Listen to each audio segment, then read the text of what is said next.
some sightseeing in London. So we'll figure out with the tickets and stuff. The underground to Tower Hill.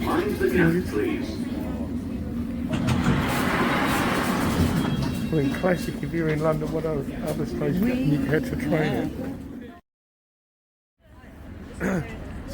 Not in bad condition for a building that's about 1,000 years old.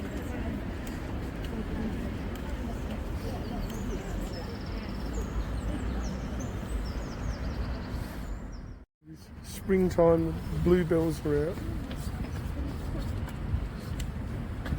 All the old people are taking pictures of the bluebells.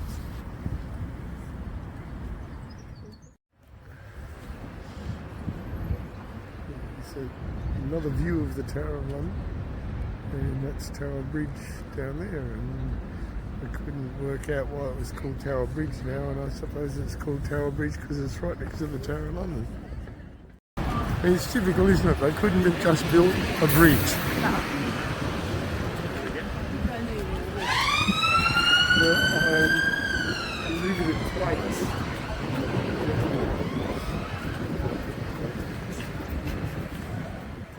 Inside one of the towers. This is just basically so cool. I can't imagine what. Inside one of the upper cross galleries. These didn't used to be publicly accessible.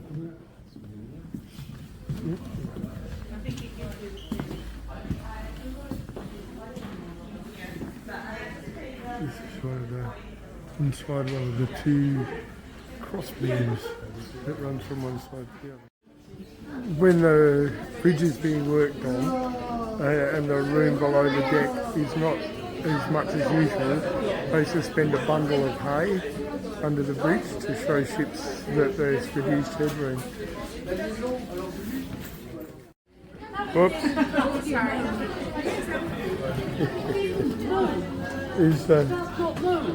They're trying to persuade Angela to go across the glass bit.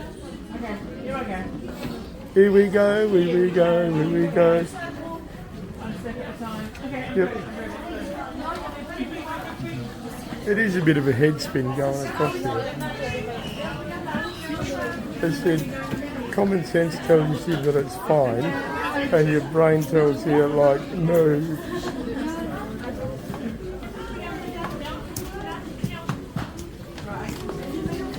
I've done it twice now. This section is quite interesting because it's glass. Yeah, I know. Come here. Zoe, can you come to mommy? Here, don't drag her. Don't drag her. It's a bit weird standing on it.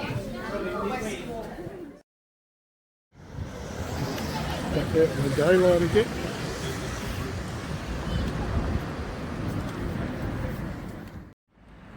Yes, the bridge still opens about 800 times per year, but we didn't see it in action. Early for afternoon tea at the Shard, so we're just deciding what we're going to do next. It's pretty here within Flowering Creeks.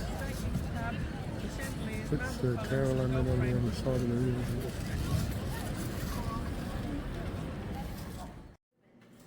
Just across the road are the old steam engines that used to lift the bridge. It's all electric now. The bridge was powered by steam. These are the boilers that we used to generate the steam to power the bridge.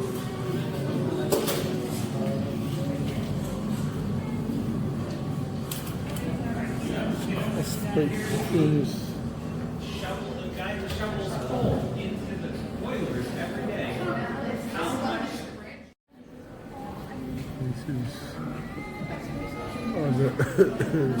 engine, or one of the engines we used to find the force to lift the bridge. So there's a second engine in here. Driving it electrically. So I think they would have turned it a little bit faster than that when they were running, but not a lot.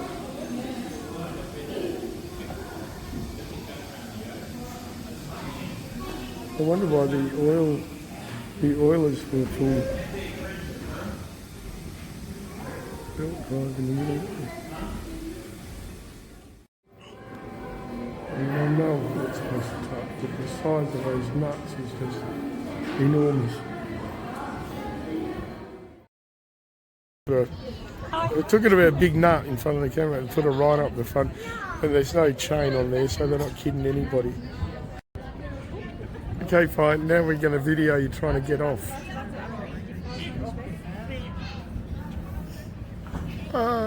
Ray.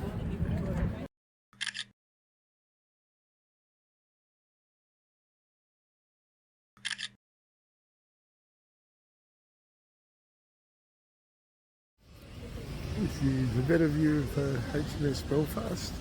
Nearly said HMAS, but this is a HMS Belfast. It says on the side of the building. Google tonight why it's here and what it's famous for. It's a bit Patrick Woodruff.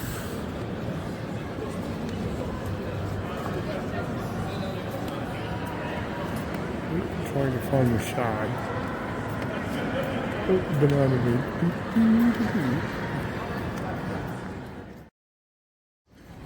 Cutting through London Bridge Station. So we have located the shard and now heading towards it. Having afternoon tea in the shard. A quick low-level video. This is a view from having a pee in this shard.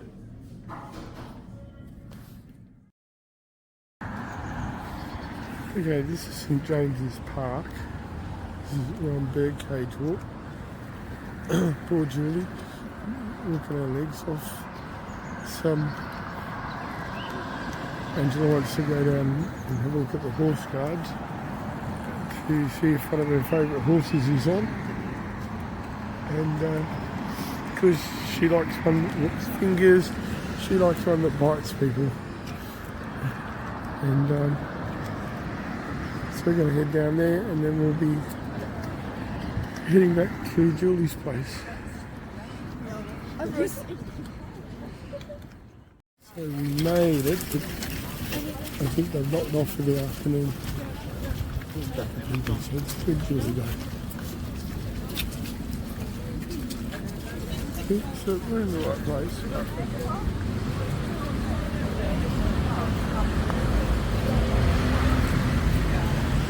Guys. So the news is there is no news.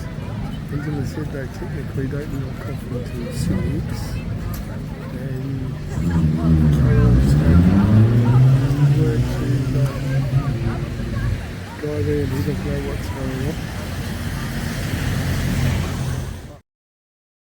So this is Trafalgar Square.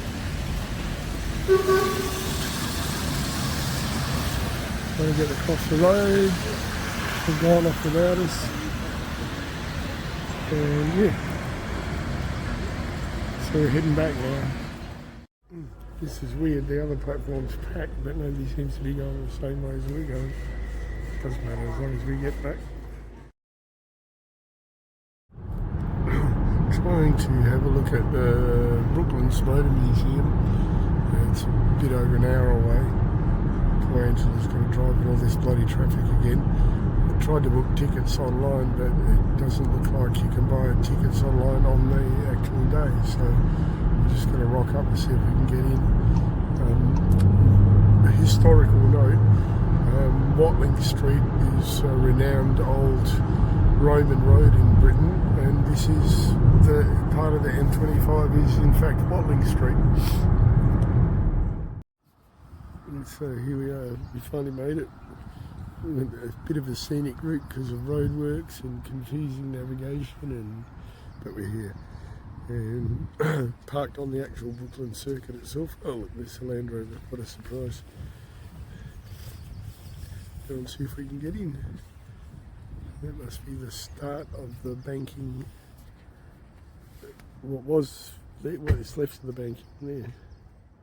6-wheel fire and rescue Range Rover. the everything here where you can actually go and have a look inside the Concorde. Well, because they have a Concorde and some other aircraft here, but it's all booked out. Bomb. What happened to the guy who started Lamborghini?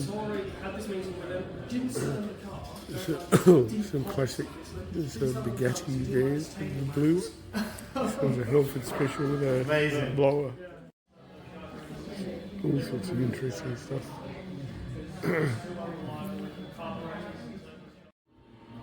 Bloody tourists. It's a Formula E car, which I didn't expect. These are purely electric powered.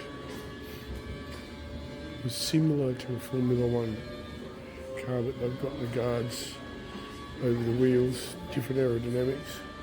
It's fully electric. His favourite cars, it's a Bentley, but it's not a blower Bentley. She likes the blower Bentley because they're faster. Very, very Miss Fisher. This is a sports car. Look at the bloody size of it. Yeah, if you want to talk about serious brakes, look at the size of those brakes.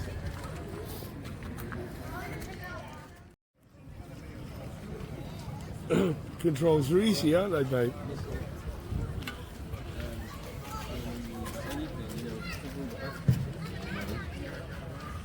Easy peasy. And there's St. Christopher medal over there. Manual admission retired. All good stuff. What rounds is starting? Bentley. Yep, clearing its lungs.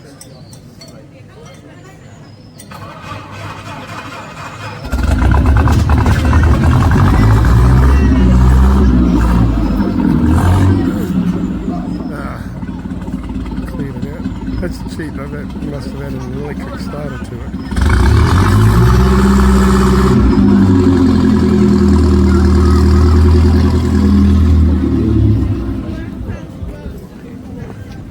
No, it's not a V8. The beautiful cars just keep coming. Okay, so that's a Cuthbert Riley 9 horsepower special. 4-cylinder, 1100cc supercharged, good for 120 mile an hour. And Australians can't even make V8s that could go that fast. That's Malcolm Candy's good. Napier. Heck, it's huge. It's like a Land Cruiser. Yeah, that's what it was. What? It's not modified for military use. 2.3 litre, 16 horsepower, top speed, 40 miles an hour.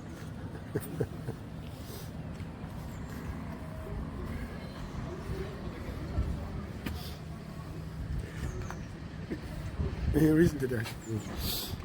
And if I asked you to guess what this was, you probably wouldn't know because I didn't. It's a Rolls Royce. Or at least it has Rolls Royce hubcaps. Oh, it's a Railton Terraplane with Rolls Royce hubcaps. 4.1 litre straight 8. Fingers.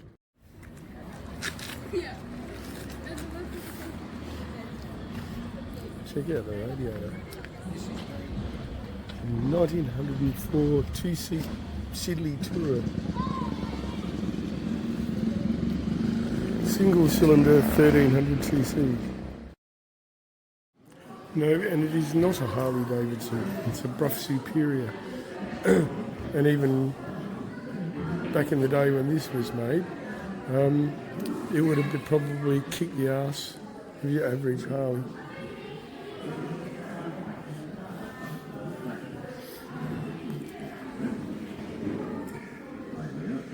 And Scott, two-stroke. Scott had a bike I think called a Flying Squirrel. Aerial, what, Red Hunter, maybe? Oh, didn't notice the buff's got a sidecar on it. Probably kick the ass of a Harley even with the sidecar attached. Bloody hell. You have to be old to recognise that. That's a Sinclair C5. Yeah, Google it.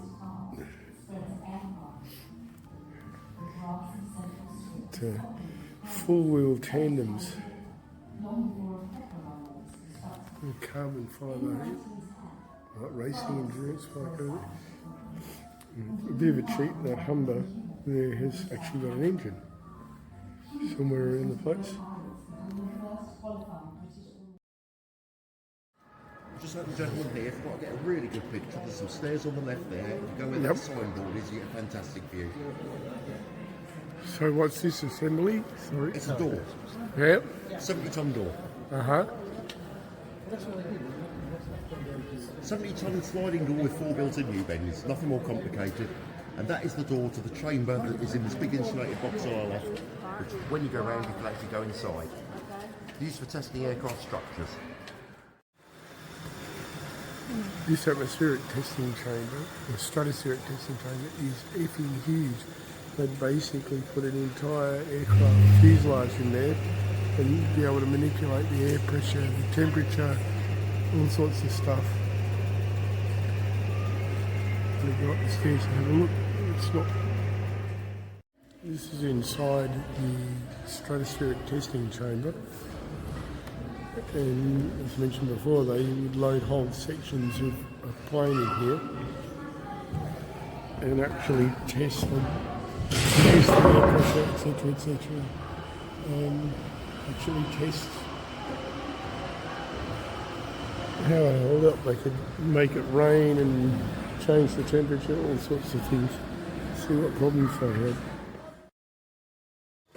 That's a Rolls-Royce Welland, and it is from 1942, and it's the first production jet engine based on Frank Whittle's design.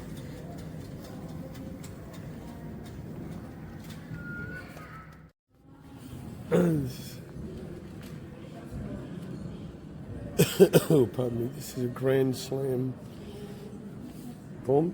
From what I can work out, it's like 10 metric tons, and it is effing huge.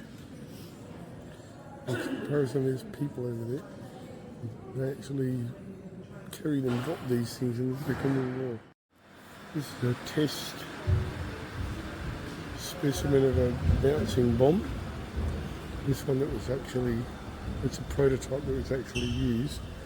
And this is a highball bomb, which is a smaller version, and I think 2 of these were fitted to mosquitoes as anti-shipping bombs. Didn't expect these to be here. That's a Harrier jump jet. Did not expect to see one. These little struts on the end. That is I believe, a Vickers-Viney bomber. One of the world's first heavy bombers. It's got this end because I think that, it's the Vickers FB-27 Vimy or Viney. This is a modern replica. Big aeroplane. Be able to get on it. But this is one of the things I came here to see, because I've seen one flying, but I've never seen one close up before. But this is a Concorde, an actual real one that flew. And it is, in my humble opinion, the world's most beautiful commercial airliner that ever flew. And as you can see, if you get the impression from videos and things like that, that these things were small, they are not. I can stand right under the wing here, and said these things cruised again, for people, for the younger audience, these things cruised at 2.2 times the speed of sound. And you get companies like Boom Supersonic and people like that sort of going, oh yeah, like no problems, we'll just do it again, like 60 years or so after these things started to fly. As you can see, with my figure, human figure for size comparison, these intake ducts on the engine were specifically designed because at supersonic speeds, the engines they use, at supersonic speeds, the engines they use basically sort of got blown out by the inrush of air, so these ducts had to slow the air down. Now, I knew these things were bigger than I had imagined them to be, even though the internal cabin space is not very big compared to modern aircraft, but it's a big aeroplane. Interesting up there. Let's see if I can zoom in on that. It's a control panel or something up there. If not, I have no idea what it is. It's one of the engines that was also used in supersonic bombers and the TSR-2 and that.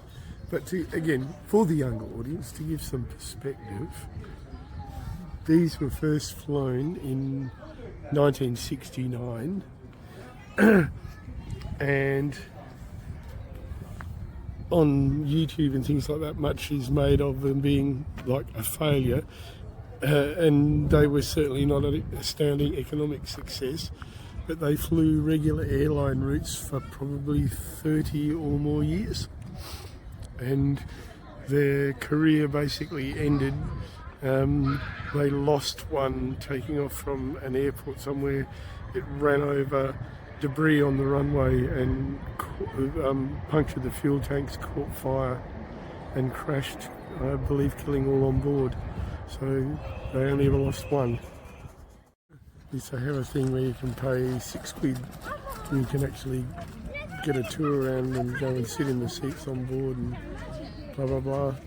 Experience a bit of what it must have been like. But it was all booked out when we got here. So, other interesting thing to notice, how tiny the windows are. They're about half the size of a normal window. I'm not very happy. I just dropped the Insta360, broke the screen protector, but the screen's alright. But one of the lenses has got 2 small chips in it, so I hope it's still okay and usable. Just have to put up with it with some marks on it. This is sort of the Mercedes test track and everything. You go and take your hooly-dooly Mercedes for a run. Oh, I wasn't fast enough, but I'm parked back at the Mercedes dealer. It was a Maybach, which I never ever thought I would see. If you think that over Finch Range Rover was expensive, well, Maybachs are really expensive. So that's it. Heading to the airport. I'm still sort of coughing. Be home in about 30 hours, 40 hours or so. 20 hours. Well, 20 hours of flights, but yeah. Be home on Tuesday. It's Sunday here, and we'll be home on Tuesday there. So.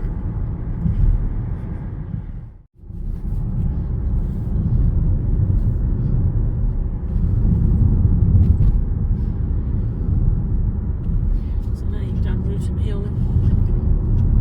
In 500 metres, at the roundabout, take the second exit onto London Road, A20. It's the 14th of April 2024, 7 weeks after we set off for Buenos Aires. Time to go home. The car's been dropped off and we're just waiting for the shuttle to the airport terminal. It's been a great trip, even taking into account the marginal tea and coffee on the ship, but tea especially has been made up for here in the UK. It's all been interesting, but I think the Chilean fjords and the dolphins of Manta have been notable highlights, plus getting to see friends and relatives again. I hope you've enjoyed this quick sample video of a tiny fraction of the sights of the UK and the series of videos overall. Our next adventure is already in the planning stage, so see you then.